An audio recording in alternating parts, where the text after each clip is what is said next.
New York Republican Congresswoman Nicole Malliotakis with more on this. Congressman, as Hillary pointed out, the shooter sent out 3 messages on Facebook about a half an hour before he went on his murderous rampage. Those messages again said, "I'm going to shoot my grandmother. I shot my grandmother, and then I'm going to shoot an elementary school." Again, as Facebook said, those were private messages to a single user that might have been difficult to track, but he also posted images of himself, as Hillary pointed out, on Instagram. He posted images of guns. He had an exchange with somebody that apparently made him very uncomfortable.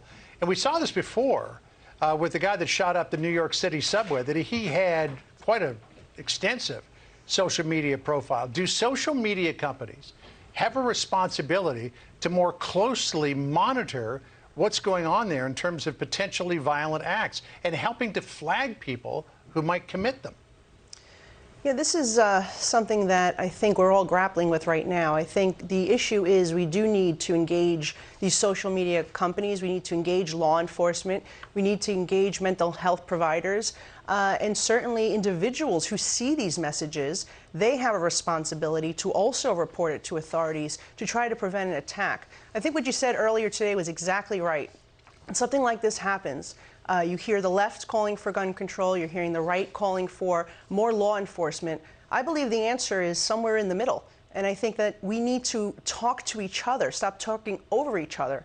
Unfortunately, on social media today, what you're seeing is politicians, elected officials, people in leadership positions attacking each other instead of trying to come together for a solution.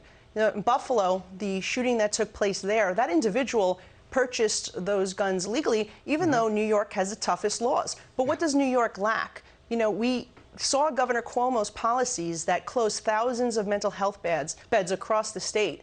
That perhaps has a lot to do with what we're seeing. But I think at the end of the day, the solution is probably somewhere in the middle. But unless we are willing to speak to each other and engage those law enforcement professionals, sometimes politicians feel that, you know, their legislation may be great, but it may not be practical. And so that is why we need to have everyone at the table to have a serious discussion about how we prevent this from occurring in the future. Yeah, unfortunately, in the hours, I mean, you could make the case minutes that followed the shooting, it became a heated political debate, as it often does. And people are left wondering, Congresswoman, will anything change? How do we prevent this in the future? Parents all over the country are worried. Here was the governor of Texas during a live update during this show yesterday on real gun laws and big city crime.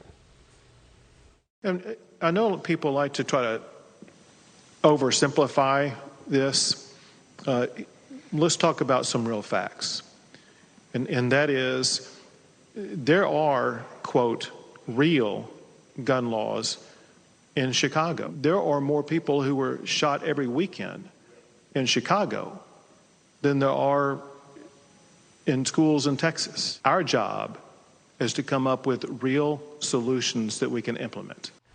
So you look at Chicago, and our brain room dug up. The past weekend, 28 people were shot in Chicago, 1 fatally. The prior weekend, 33 people were shot, 5 fatally, and so on. New York, in the week ending May 22nd, there were 32 shooting incidents in New York City with 36 victims. I could go on.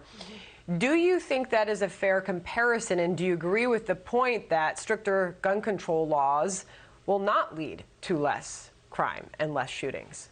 Well, look, each state here has a cookie-cutter approach. When you speak about New York, though, it is clear that we have some of the toughest laws in the nation, and it has not stopped incidents that occurred, for example, in Buffalo. But what you do know also in New York, it's not just guns that are the violence, right? You have people who are stabbing people to death. You have people who are shoving people in front of trains. You have a tremendous issue here with crime, with violence, with mental illness. So I think all of that needs to be addressed across the board. You know, there was somebody in my district who was recently stabbed to death. And you know, gun laws wouldn't have prevented that death. And what about the people who are being attacked by mentally ill individuals who are riding the subway? There is not safety precautions there. I think so 2 things. I think definitely the mental illness has to be addressed as well. But I think just a fundamental teaching in society. We need to start teaching our young people to respect human life, to respect one another as individuals, to not look at people based on their race or their religion or their creed or where they've come from. And I think that's lacking in our schools today. You know, there seems to be a lack of value of human life. When you see people getting killed on the street for, you know, $20 robbery, it is incredibly sad. And I think as a society, we need to do better. And as I said at the very beginning, it encompasses all of this. It has to be a much larger conversation. But I think social media is attributed, unfortunately, to a lot of what we're seeing in society of lack of respect for one another as human beings. Congresswoman, let me, if I could, just get back to what you said a moment ago. You said that you believe that the answer lies somewhere in the middle. Does that mean that you would accept some move toward tighter restrictions on gun ownership for certain people? Well, look, as a New York State legislature, I did vote for certain restrictions, and I think that, again, it has to be a compromise. And I think that we can't do anything without engaging our law enforcement partners. Oftentimes, I've seen legislation come to the floor where law enforcement is saying this is not practical, or they're against certain things, like a database, for example.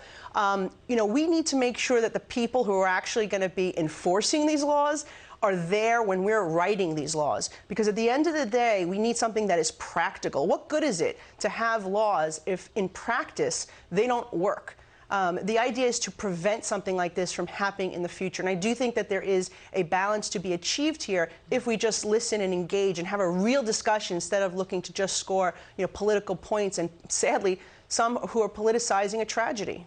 Yeah. Congressman, I appreciate your thoughts on that. Thank you very much for joining us. Thank you. Thanks. Good to see you.